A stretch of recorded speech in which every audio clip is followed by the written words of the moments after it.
মুজিবুল হক চুন্নু সাহেব উনি স্পিকারের কাছে, আমাদের মাননীয় স্পিকারের কাছে উনি বিচার দিলেন। তো যেহেতু পয়েন্ট অফ অর্ডারে উনি বলেছেন, আমি উত্তর দেওয়ার সুযোগ পাই নাই। আমার প্রশ্ন হচ্ছে কি, উনি বিরোধিতা করবেন সরকারি দলের, কিন্তু উনি বিরোধিতা শুরু করছেন স্বতন্ত্র প্রার্থীর। এবং কি বিষয়ে বিরোধিতা, উনি তো আরও খুশি হওয়ার কথা যে আমরা আমাদের হিসাব দেওয়া শুরু করছি। আমার জানেন, কালকে আমার এত দুঃখ হয়েছে তারাইল করিমগঞ্জের মানুষের জন্য, যাদের কাছ থেকে উনি এমপি হয়ে আসছেন, যে এই তারাইল করিমগঞ্জের মানুষের কি কোনো অধিকার নাই যে এই চুন্নু সাহেব এমপি হিসাবে কত টাকা বরাদ্দ পান এটা জানার? মানে ওনার বক্তব্য ছিল যে কোনোভাবেই যেন আমি ফেসবুকে না জানাই যে কে কত টাকা পায়। আরে আপনি জানেন যে এইবার মাননীয় প্রধানমন্ত্রী জননেত্রী শেখ হাসিনা আমাদের সবাইকে শাড়ি দিয়েছেন এলাকায় বন্টন করার জন্য। এই শাড়ি কি আমি প্রধানমন্ত্রীর উপহার কি আমি বলবো না? মানে আমি কি এটা লুকাই রাখবো? লুকাই রেখে কি আমার কি এটাকে আমি বিক্রি করে দিব? তা আমি বুঝলাম না স্বচ্ছতার মধ্যে প্রবলেমটা কোথায়। আমি যদি স্বচ্ছ হইতে চাই, আমি যদি যে বরাদ্দ পাই এটা যদি আমি বলে দিতে চাই, বলি জনগণকে, তো এইখানের মধ্যে এমপি হিসাবে আমি অপরাধটা কি করলাম? আর আরেকটা জিনিস হচ্ছে কি, আমি বারবারই বলছি এমপি কিন্তু আমার পেশা না। আমার পেশা হচ্ছে কি বিং এ ব্যারিস্টার।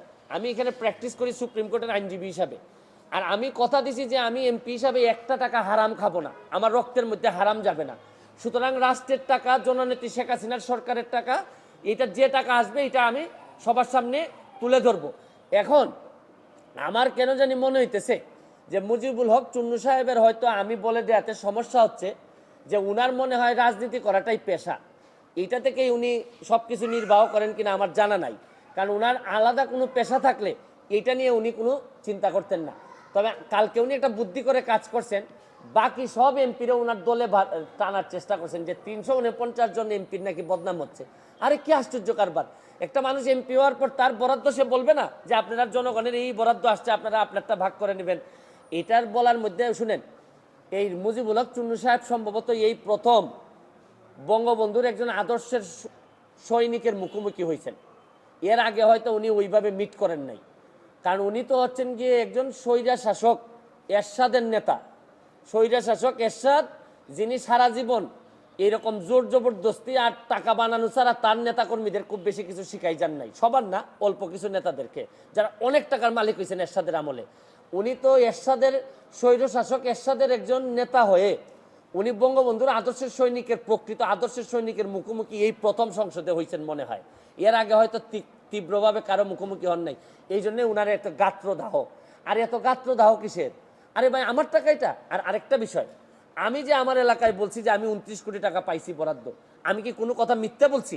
মিথ্যে বললে উনি আমার বিরুদ্ধে ব্যবস্থা নিক। আমি বলতে পারবো না, মানে আমি বরাদ্দ পাইছি এটা আমি বলতে পারবো না আমার এলাকায়, মানে কি আমি কি চুরি করতে চাই? মানে বিষয়টা যদি হইতো যে আমি এই টাকা পাই নাই, আমারে 25 কোটি টাকা দেওয়া হয়েছে রাস্তা বানানোর জন্য, এটা আমার বরাদ্দ, আমি বলে দিব কোথায় কোথায় রাস্তা হবে। আমাকে দেওয়া হয়েছে মসজিদ মন্দিরে টাকা দেওয়ার জন্য 2 কোটি, এটা আমার বরাদ্দ, আমার নামে আসবে, আমি এগুলা দিয়ে দিব কোথায় কোথায় বরাদ্দ হবে। টিআর কাবিকা আসছে আমার নামে, আমি দিব কোথায় কোথায় বরাদ্দ দিয়ে দিব। আমার শুধু নিশ্চিত করতে হবে এই টাকাটা যেন আমি এবং আমার পরিবার খেয়ে না ফেলে, বা আমার লোকজন যেন খেয়ে না ফেলে। এইটার মধ্যে লুকালুকির কিছু আছে বলে আমার মনে হয় না। চুন্নু সাহেব, আমি আপনার একটা কথা বলি, এর চেয়ে বড় বড় সাহেবদের সাথে আমার দেখা হয়েছে, তাও আমার চরিত্র বদলায় নাই। আমি আমার যে কাজ বিশ্বাস করে করি, স্বচ্ছতার সাথে করার চেষ্টা করি, যতদিন করব ততদিন এমপি থাকবো। এটা কি আমার বাপের পোস্ট নাকি যে সারা জীবন থাকা লাগবে এখানে? আমার যদি যোগ্যতা না থাকে, আমার চেয়ে ভালো লোক যদি আসে এমপি হবে। কিন্তু আমি যতদিন আছি অতদিন যেটা সাধারণ মানুষের, আমি চুন্নু সাহেবের কথায় আমি এমপি হই নাই। আমি এমপি হয়েছি আমার 7 লাখ মানুষের ভোটে এবং দোয়া এমপি হয়েছি, এবং ল্যান্ডস্লাইড বিক্রি হয়েছে আমার। আমি আমার জনগণকে খুশি করার জন্য যা করব তাই করব, আমি এর বাইরে কোনোদিন যাওয়ার প্রশ্নই আসে না। অবস্থান পরিষ্কার। আমি আমার যে বক্তব্য আপনাদের সামনে দিলাম, এই বক্তব্য আমার মাননীয় স্পিকারের সামনে দিব, সেই এখানের মধ্যে আলাদা হওয়ার কোনো সুযোগ নাই। তবে আমার বিশ্বাস এই যে এই মুজিবুল হক চুন্নু সাহেবের যে ব্রেইন আর যে অবস্থা, তার ব্যাপারে আমি যা শুনি তাতে আমার বিশ্বাস মাননীয় স্পিকারও জানেন তার অবস্থাটা কি। যে সে যখন বক্তব্য দেয় আমি বুঝতেই পারি না কি বিরোধী দলের লোক বক্তব্য দিচ্ছে নাকি না সরকারি দল বক্তব্য দিচ্ছে। মানে এমনভাবে সরকারের মধ্যে ঢুকে আছে এই ভদ্রলোককে বিরোধী। আরে ভাই, সবসময় সরকারি দলের সাপোর্ট করার জন্য তো মাঝে মধ্যে বিরোধিতা করতে হয়। সরকারি দলের মানে আপনি সবসময় ক্ষতি চাইবেন তা না, সরকারি দলের আরে বাপও তো মাঝে মধ্যে ছেলের সমালোচনা করে, ছেলে বাবার সমালোচনা করে।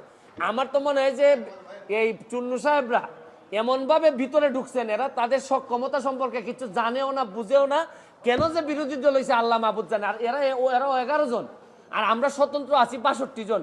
আমরা তো হিসাবে তো আমরাই বিরোধী দল হওয়ার কথা, কিন্তু এখন কারণে কারণে আমরা যেহেতু ওনারা একটা দল হিসাবে আসছেন, তা আমরা ওনারা মেনে নিছি। কিন্তু উনি তো সরকারি দলের বিরোধিতা না করে মাশাল্লাহ এখন শুরু করছেন যে স্বতন্ত্র ক্যান্ডিডেট কেন টাকার ঘোষণা দিয়ে দেয়, এই কারণে উনি বিরোধিতা শুরু করছেন। আমার এখন তারাইল আর করিমগঞ্জবাসীর জন্য আল্লাহর কাছে দোয়া করা ছাড়া আপাতত আর কোনো পথ নাই।